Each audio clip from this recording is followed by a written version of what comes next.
Welcome back to the Daily Buzz and today's head drama. Dating can take a lot of work, but does there come a point where the effort outweighs what you're actually getting out of the relationship? Our dating expert, novelist Kristen Harmel is back to take a look. Welcome, Kristen. Hi. So, all right, in setting this up, are you basically saying, Andy, just walk away from something if it takes a little bit of work? Is that what you're saying? Absolutely not. No, I mean, relationships require effort. They're not just going to be completely smooth sailing all the time. Okay. But I think it depends whether the benefit of the effort actually outweighs the effort itself. And sometimes it doesn't, particularly at the beginning of a relationship. And there's a lot of people, I think, just sort of delve in that cesspool of just effort. You know what I mean? Yeah, It's almost like they're masochists or something. Yeah. Oh, and hey, I've been there. Believe me, I've been doing that. Okay. So we have to start by wondering whether or not you're getting things equally, right? Each person is getting something equally. Absolutely. And I will say I have been on both ends of this. I've been the one trying too hard, and I've been the one being alienated because someone else is trying too hard. Okay. But I think you really have to ask yourself, are both of you putting forth relatively equal effort?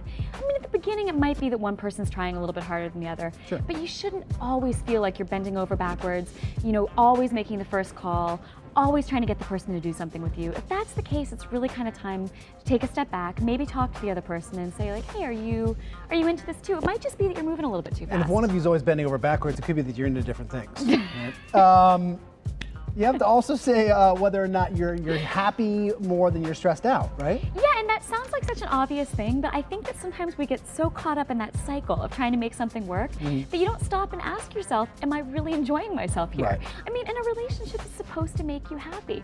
Again, it's not going to be happy all the time. Sometimes relationships hit ruts, whatever, but you should be happy the majority of the time. And if you're not, it could be that you're missing out on things. Yes, and that to me, I think sometimes we fool ourselves into thinking like, oh, everything's going great. So I think one way to sort of trick yourself into finding out the real answer is to think, how often do I sit around thinking, is that person's relationship better than mine? Or is that person happier than me? So if you find yourself comparing your relationship to other relationships fairly often, it's probably a good indication that you're not all that happy on your own. And you're not fulfilled. Absolutely. And apologies to Jerry Maguire, but a relationship's not supposed to complete you.